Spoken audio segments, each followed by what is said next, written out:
Welcome back. You probably don't know what we're going to talk about in this episode because you can't read the future. You don't know it. No, we're not, Alex. We're not fortune tellers. We're not fortune tellers. But what are we? We're, entities of action. And so if you think about it in the logical sequence of cause and effect, what we do now at this moment defines what our future looks like. And if we may not be able to see it 60, 70 years into the future, right? Or even tomorrow in the next 24 hours, I still know that I, right now, can define my future by these choices I'm making. Right at this moment. Is it a positive choice? Is it something that unifies? Is it truthful? Have I shared who I really am? Have I respected others? Have I respected this planet, my world? Have I respected the thoughts of others? The thoughts of, animals and plants that are around me in my environment that help support me? Have I thought about these things? Have I made choices, right, that are driving towards that positive future? Have I really weighed the decision-making that I need to take that may be a more sustainable decision-making? Yeah. Have you seen the movie Inception? Of course I have. So when I think of your future, I think of this movie because, and there's so many analogies and it's so great. Whenever you look at, whenever you look at the beginning and then, they have this team that comes together. Right. And so they have to put themselves into this deep sleep and then they hop into this other dimension, You Correct. can almost look at it and then it goes from one to the one to the one. And then those are, what happens in those are dependent upon what happens in the next ones. Correct. And then how deep they get. If they get so deep, they can't go back. Mm-hmm. And then is this really reality or not? Because the time dilation becomes so much, you can't really get out of it. And I began to think of our future and where we're at now. And then if you take the big seven that we have, and I encourage everybody to go online, the climate stability, human rights, government, corporate transparency, there's so many of them, global peace. Each of those seven are all of those seven different dimensions that are in Inception. Right. And so you can look and filter your world according to global peace and what does that look like? And then what does that look like for me when I'm entering into this dimension of global peace? Right. And how can I be responsible? Because each of those seven interact with each other to create a different humanity, a different world. They're not separate. No. They're a function of our future. That they're chains that, because what happens here can break that chain in that third dimension. You could ignore that probability into your future altogether. Yeah, which most people do. Go ahead. But just realize because you didn't weigh those options, you didn't really consider the future. Weighing the options. Right? That's what Leonardo DiCaprio was doing the whole time. He's always like, is this reality or not? Correct. When I'm in here, if this cause and effect is that movie. That's what it is. And so how does a dimension in a part of this big seven, how does a dimension of public health actually affect climate stability? How does economic equalization actually affect human rights or vice versa? What is that? And I want you as an individual, not you specifically, but anyone that's listening to this, okay? Anyone that's a living, breathing, thinking human being, right? Okay? Regardless of IQ, EQ, whatever the hell you want to call it, self-awareness. I want you to think about and imagine deep within your mind what a future looks like for you. Really think about that future. And if you think about that future long enough, you will bake that so deep into your conscious and your subconscious that every choice and action you do on your waking day in life, every breath you take, will drive you towards that vision of what you see in that future. And maybe you don't even know where that starting point is. So let us tee you up with 7 starting points about what a bright future looks like. Think about them all the time with everything you do. Put it at the forefront of your thoughts. And then see how these things begin to change, how your behaviors begin to change when you are constantly imagining that future beyond what's happening right now at that moment. So that these moments that you do make, every single second that goes by is one moment that drives closer to that daydream, to that beautiful nighttime state of deep consciousness for these colors of things you're visualizing. A world that doesn't seem like reality right now, that the news may coin as something that's a total improbability. But I'll tell you right now, in one swift strike, if we all focused on one specific thing, we could see what that future looks like, and we can have it tomorrow. We had that with the vaccine and COVID. Scientists from all over the world got together, and something that would normally take 7 years took less than a year. But what was the idea here? The idea is that we see a future without the struggle of that epidemic. Yes. That was the focus. Right. And look what happens when we, as humanity, come together and focus on what a positive future looks like. A Chinese scientist, an Israeli scientist, a Canadian scientist, all getting together for one common cause. And what would that look like with climate stability? That's exactly the point. And what did they do? They shared truthful information between one another. They were trying to elevate each other because there was a more demanding, purposeful, humanitarian goal in mind than profits or needing more material stuff. The idea was it's about human lives. It's about people wanting to have their probabilities, to experience this life, to learn, to share in those moments. But if we don't solve this, that sharing, those moments, those probabilities, they disappear. They cease to exist. Probabilities, I think that is a key word. So I'm going to ask you this. I'm going to ask you this. How did Leonardo DiCaprio in the movie Inception, how did he know if he was right or not? Like where he was at? How do you know he would spin that top? So let me ask you, why is data the top? Why is data the top, right? Because if this thing continues to spin forever, okay, you know you're in a dream state. Right. It just keeps on going. But there might be some sort of probability that this dream, the spinning top, has been going for a while, but the data at one swift moment, the top falls over. Yes. That dream actually is the reality. And for so long, you've been watching this top spin. Right. You've been in these dream states. But the focus, everything you've been doing is about interacting with this dream. So your interaction with this data, with your future, right, okay, is that top. And you want it to fall over. Because data is the future, and data is what is going to bring us to the point of extinction or bring us to the point of us taking responsibility and saving ourselves. Precisely correct. Because data, we have two paths with data, but data is that catalyst. That's right.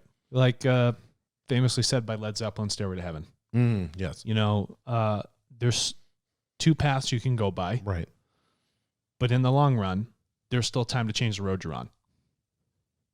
What else do you need to know at that point? So big tech, big pharma, all this big, these, extremely, everything's based off of shareholder value. Everything's built off of, collecting all this data for free and having it. What does a future look like with TARTLE's marketplace and people taking back their data? You want to know what my dream looks like? Yes. My dream looks like a world where everyone chooses to be responsible, to say, I am going to take charge of my life.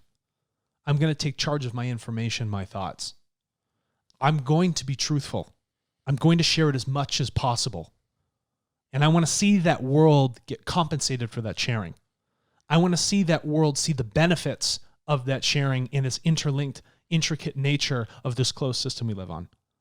I want to see people open up. I don't want it to be a world of resource hoarding. I want it to be a world of shared growth, shared evolution.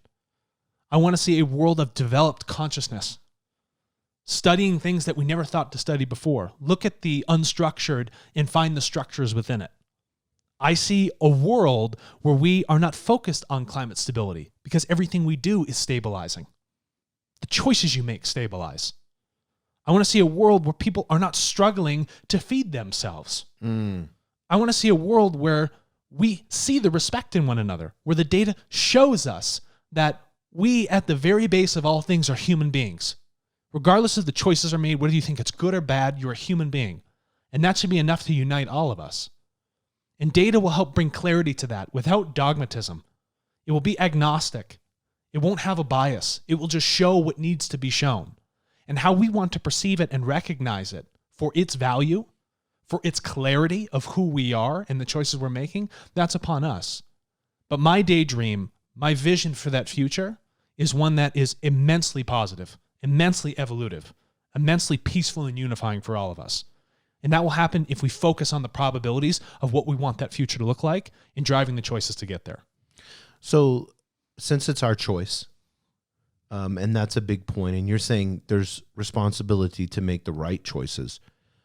When we look at TARTLE, and people looking at, I can sign up, I can earn money, whatever, I can give towards the big seven. They're looking at it in the sense of it being, I don't want to use the word afterthought, but it kind of being something else that they can do. Mm-hmm. Why is TARTLE primary in their life? It's not the afterthought. You interacting with all these other separate systems are afterthoughts. This is the primary driver that will help solidify your future and everybody else's. So just as much as you want to take the responsibility for your future, you would hope that everyone else would do the same thing, would you not? So your primary goal is to use and interact this system because it creates the bridge between all of us. But everything else you've currently been doing, none of that is a bridge building operation. It builds walls.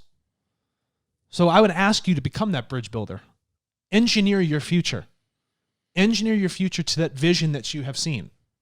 So because I want people to understand this. So data, it's that top that's spinning. It creates the reality of where we're going to be. It is the future of us being able to save humanity by taking in all this information and having our exchange, this marketplace on TARTLE, and then us being able to put these 7.5 billion people for a cause and move it in that direction. I want you to explain this because this is very important. If we had one day where we opened up the whole world and said, okay, you can travel for one day. There's no borders. There's no countries. You guys can go wherever you want to go.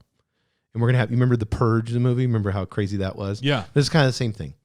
People would just be like, oh my God, we got one day. And they would just plan for it every year, and then you'd have, mass people going in at all different.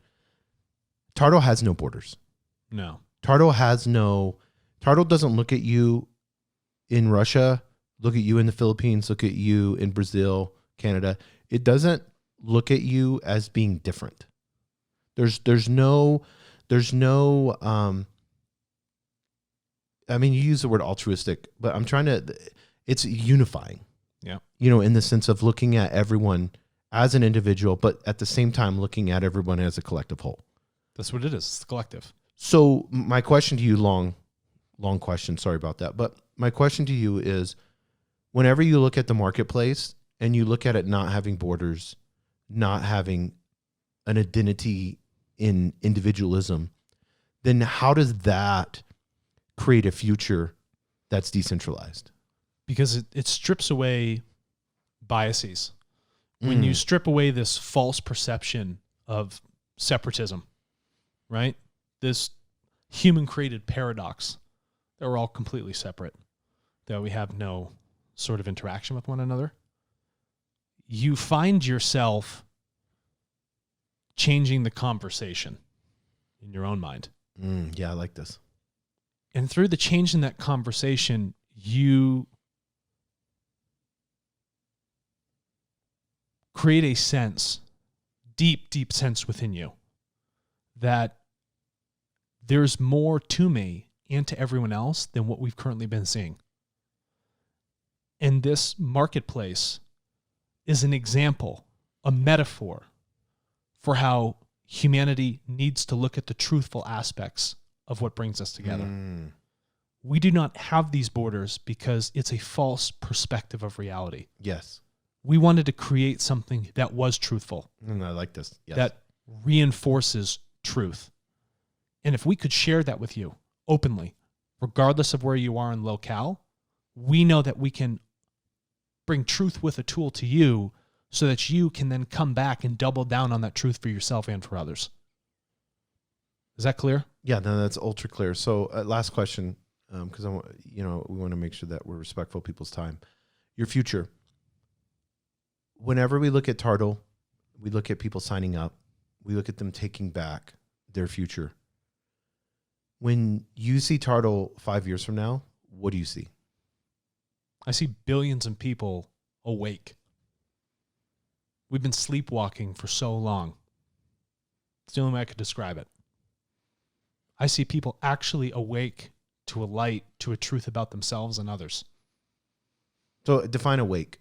When I say awake, I look at it as the information and the truth is right in front of your face. Mm. And through that awakeness, you are no longer oblivious to the choices you are making. You are conscious, waking, considering, contemplative about what you are going to do and the effect it's going to have. And if we can get 1 billion people doing that, we've pushed the needle on the planet exactly in the right direction it should be going. It's not that we did it, TARTLE. It's that you took the responsibility to do it for yourself and for others. Now you're stepping out and you're acting as a human being should act. One that cares more than just for the self, but for the greater benefit of everybody that they interact with, beyond their families, other individuals and their families also. Show me that you care. Bring it on. No, but I mean, whenever you say your future and then you're like, show me that you care. And then I'm sitting in a hut, barely able to pay these extra loans that I've got on my phone, you know, that they gave me all these extra loans. And I'm sitting there looking at my wife and my 2 children, and I don't know where I'm going to get the next meal from. Mm-hmm. You know, I'm hoping when I walk down there that they'll give me a job for a day and then give me a few bucks so that I can pay for my meal. But I have a phone. I'm sitting here. You know, I mean, I don't see my future does not look good. No, it doesn't. And in reality, me signing up for this app, how much is it going to do for my future in here and the now? It could do, because I'm not worried about my future. I'm just worried about feeding my family. Well, I guess if you're so worried about feeding your family, you will take every probability under the sun to make sure that happens, right? So you would use that time to interact with this system to generate as much truthful value as you could. Because the more truthful, the more honest with yourself with how you are, in times of struggle, that's when we figure out who we really are. Yes. And if you can share that truth, not only with your family and others around you, because you're trying to make it happen for them, because you're trying to get fed, you're trying to find that shelter, help share that with others too. Bring light to that situation. People want to know. They need to know. So help them know. Help them understand. Help each other. Help yourself. So even if it might seem like one more damn thing you got to do, at least you know that this thing that you're doing will benefit you. You may not see it right this very second. Right. But it's going to come around. And it's going to happen. But the beautiful part is, yeah, it benefits you and it can benefit your family, but it can benefit your community, your city, your country, and it just goes out from there. So, you know, if we just constantly are in this self-absorbed, and you know this as well as I do, if we're just constantly in this self-absorbed bubble of me, whether you're in a first world country or a third world country, it doesn't matter, and it's just me, that future looks pretty bleak. Because you're absorbing. You're sucking the energy in. You're not creating a resonance that everybody can share in and double down on that resonance to make it resonate more. You are hindering the symphony of life. That's the problem. You're one instrument playing. You're just waiting, and then you play your little piece, and then it's quiet. Then you play your little piece again. You need that symphony. Yeah, but what happens when we're all playing our piece? As individuals. Yeah. But in unity with music. And think about how much that would shake and literally uplift that body. Feel those vibrations. And then it's quite beautiful. The reason they call it the universe is because it's a universe. It's one song. Universe, yeah. But you've been operating in some other song that is truly not universal. Look to that. Be universal in your thoughts. Be universal in your actions. Be universal in how you share. Be universal in your perspective of how you view others. And if being universal with technology, sign up at TARTLE.co.